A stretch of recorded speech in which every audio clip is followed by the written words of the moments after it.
हो जाइए sir please.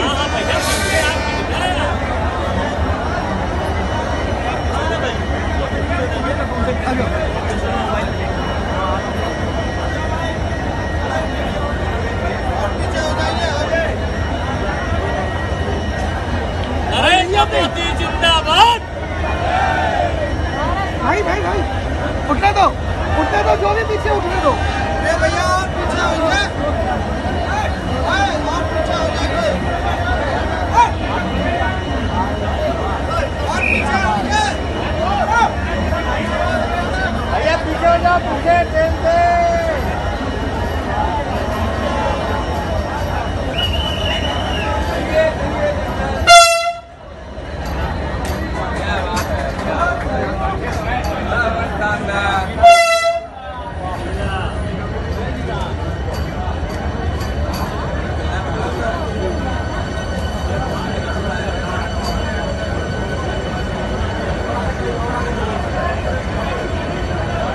Madam आप पीछे आइए।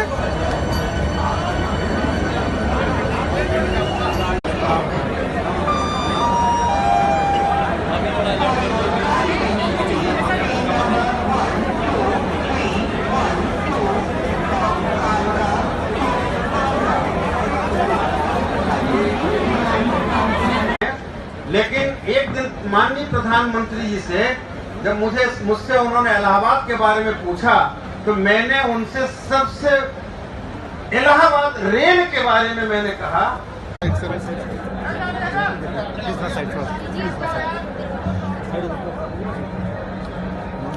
कुशवाहा भाई, सभी लोगों से अनुरोध है कि कृपया 2 मिनट का मौन धारण करें।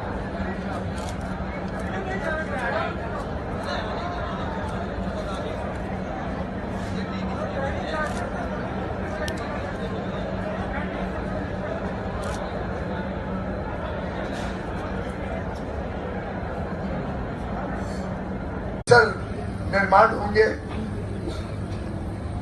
जैसे जैसे ये भारत पे और बनेगी तो इसकी एंसिलरी यूनिट्स और उद्योग को और बल मिलेगा। हजारों करोड़ रुपए का उद्योग से व्यापार बढ़ेगा। और आज ही मैंने निर्णय लिया है कि हमारी जो modern coach factory Uttar Pradesh में है, रायबरेली में, उसमें भी ट्रेन सेट बनाया जाएगा। ऐसा मैंने आदेश आज अधिकारियों को दिया है। तो उत्तर प्रदेश भी ऐसे अति आधुनिक ट्रेन सेट बनाए, ये निर्णय भी हमने आज लिया है। वैसे मॉडर्न कोच फैक्ट्री के बारे में आपको कुछ जानकारी देना चाहूंगा। 9 को दिल्ली से हावड़ा राजधानी शुरू हुई थी, शायद इसी रास्ते से जाती है। 50 साल में इस देश ने कोई नई ट्रेन शुरू करने का साहस नहीं किया इस प्रकार की तेज गति से। और ये तो राजधानी से भी ज्यादा विशेषता रखती है क्योंकि इसमें कोई इंजन नहीं है। ये बिना इंजन के, इसका पावर पैक ट्रेन के नीचे ही है। तेज गति भी है, सुरक्षा भी है। इसमें जो 2 कोचेज है वो कोई कपलर से नहीं जुड़ते जिसमें आपको एक डब्बे से दूसरे डब्बे जाने में असुविधा हो। बहुत ही स्मूथली आप डब्बों के बीच में चल सकते हैं। 800 ट्रेनें चली है कुंभ के लिए, स्पेशल ट्रेनें जो देश भर से लोगों को कुंभ के स्नान के लिए लेके आई है। आज मुझे आगे गाड़ी लेके जानी है तो मुझे तो सौभाग्य नहीं मिलेगा कुंभ में स्नान करने का, लेकिन मैं समझता हूँ मेरे बिहार पे केशव भैया एक और डुबकी मार देंगे। बहुत सारी परियोजनाएं प्रयागराज में की। लगभग 2000 करोड़ रुपए का काम रेलवे ने कुंभ से जुड़ा हुआ प्रयागराज में किया है। मुझे एक दिन जानकारी मिली कि मेला टैक्स भी अलग लगता है, मेला सरचार्ज लगता है। उसी दिन मैंने आदेश दिया और शायद 1-2 घंटे के अंदर, 1-2-1.5 घंटे के अंदर वो आदेश जारी हुआ। रात को 8, साढ़े 8 बजे। और कुंभ नहीं, सभी मेला सरचार्ज हमने खत्म कर दिया है। आज के बाद मेला सरचार्ज कभी लगेगा ही नहीं।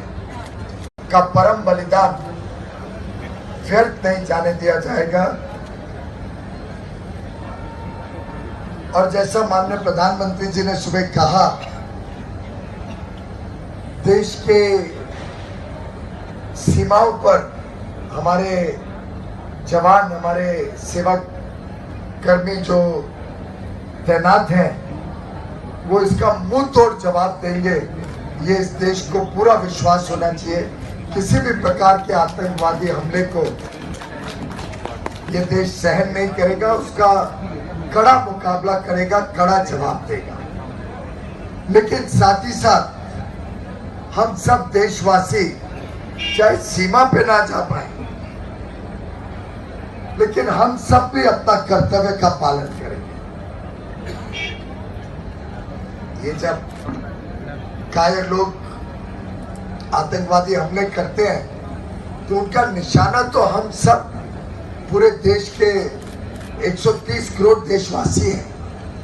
वो चाहते हैं हमें डर पैदा करना, वो चाहते हैं भारत की विकास यात्रा को रोकना, वो चाहते हैं कि भारत में भय का वातावरण हो। आज वास्तव में बड़ी मिक्स्ड फीलिंग्स, दोनों प्रकार से संवेदना भी है, शोक भी है और खुशी भी है। पुलवामा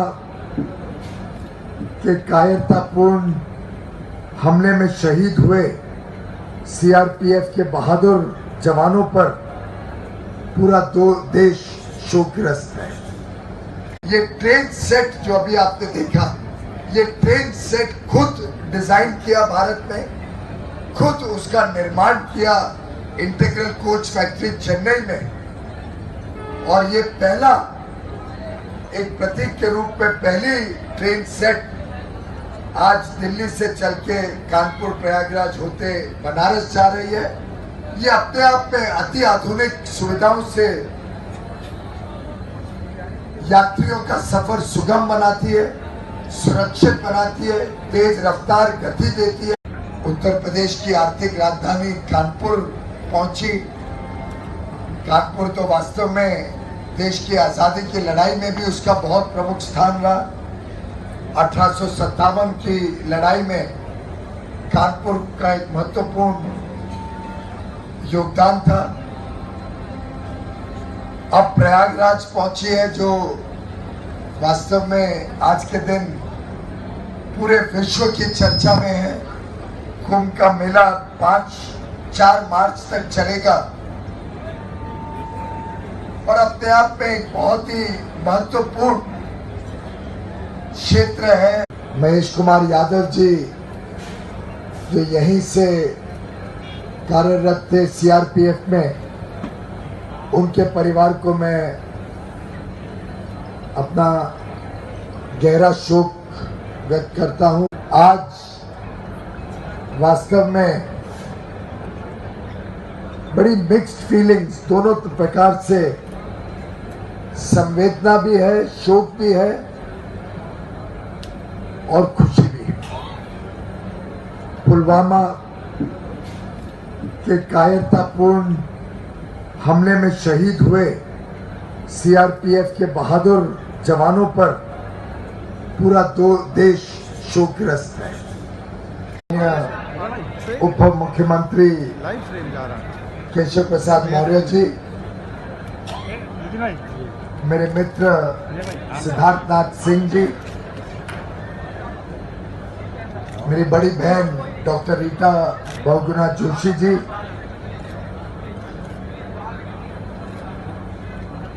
पार्टी के वरिष्ठ नेता और मेरे मित्र श्री नंद गोपाल गुप्त नंदी जी, को पता नहीं है कि भारत का हर नागरिक मजबूती से ऐसे कायरतापूर्वक गतिविधियों का सामना करता है। हमारा मनोबल कमजोर नहीं है। हम ऐसे कितने भी हमले क्यों ना कोशिश किए जाए, भारत का नागरिक उसका सामना बहुत ही अटक विश्वास के साथ करेगा। और विकास की जो हमारा संकल्प है, विकास की जो हमारी यात्रा है, ये कभी थमेगी नहीं, कभी रुकेगी नहीं।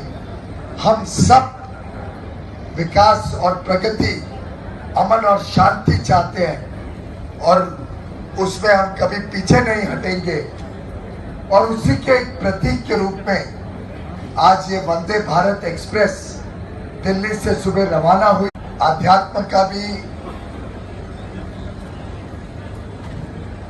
और प्रयागराज से होते हुए विश्व का जो सबसे पुराना शहर है, अपने आप में एक धार्मिक आध्यात्मिक शहर बनारस, वंदे भारत एक्सप्रेस जाएगी।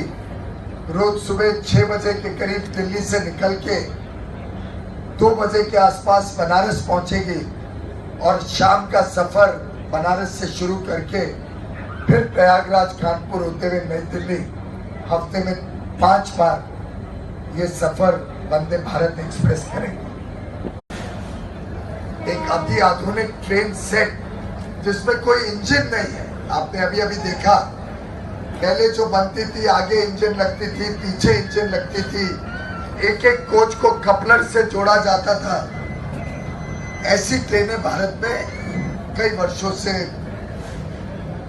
आज 160 साल पुरानी हो गई है भारत की रेल व्यवस्था, ये ट्रेनें चल रही है। पहले एक स्विस डिजाइन की आईसीएफ कोचेस बनती थी। 30 वर्ष पहले एलएचबी कोचेस शुरू हुई जो जर्मन डिजाइन की है। लेकिन भारत ने कभी साहस नहीं किया कि भारत अपने आप डिजाइन करे ट्रेन की नई। और मुझे आज खुशी होती है, दोनों बातें बताते हैं। एक तो हमने आईसीएफ की कोच बनाना ही बंद कर दिया है क्योंकि वो पुरानी हो गई है और उसमें आज के दिन बनाना यानी देश को और ट्रेन आप बनने जा रहे हैं। आज के मेरे सफर के दौरान जो मीडिया से फीडबैक मिला, जो विशेष आमंत्रित साथियों से फीडबैक मिला, मैंने आज निर्णय लिया कि ऐसे 100 ट्रेन सेट हम बनाने जाएंगे। और ये जब 130 ट्रेन सेट भारत में अलग अलग इलाकों पे चलेगी तो देश का कोई इलाका ऐसा नहीं रहेगा जो वंचित रहेगा इस अति आधुनिक सुविधा से। प्रतीक है, एक प्रकार से आपको झलक दी जा रही है इस ट्रेन के माध्यम से।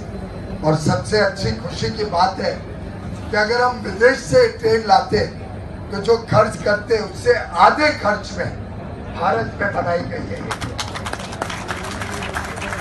ये मॉडर्न कोच फैक्ट्री का काम तो शायद आज से 12-13 वर्ष पहले शुरू हुआ था, लेकिन जब प्रधानमंत्री मोदी जी की सरकार ने शपथ ली और हमने रिव्यू करना शुरू किया कि रेलवे की व्यवस्थाएं कैसी चल रही है, क्या हो रहा है, तो पता चला मई 2014 तक वहां पे एक भी कोच, रेलवे का कोच वहां पे नहीं बना।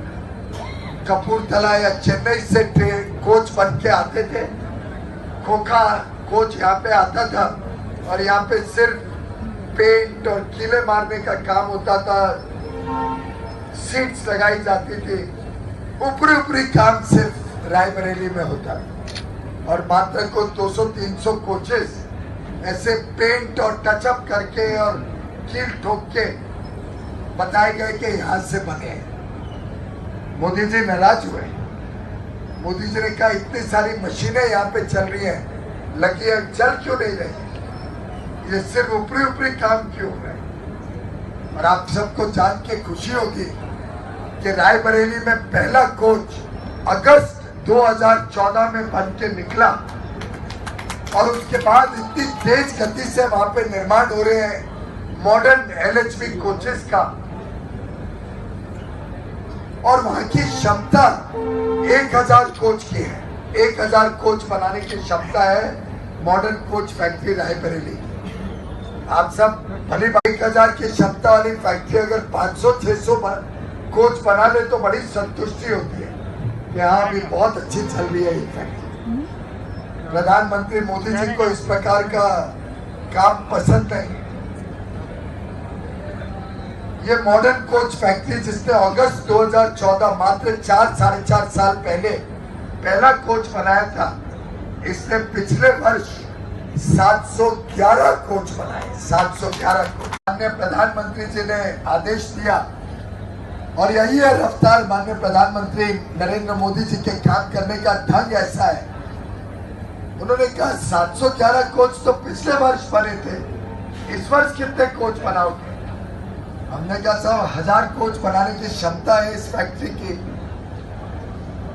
कहते हैं तो क्या हुआ, 1000 कोच तो सरकारी क्षमता है, इस सरकार की क्षमता तो उससे ज्यादा होनी चाहिए। तो आप सबको जान के खुशी होगी कि 31 मार्च तक इस वर्ष 2018-19 में जो फैक्ट्री की क्षमता ही सिर्फ 1000 कोच बनाने की है, वो 1422 कोच बनाने जा रहे हैं एक वर्ष के अंदर। नेटवर्क है उसमें पूरी तरीके से अनमैन्ड लेवल क्रॉसिंग समाप्त करते हैं।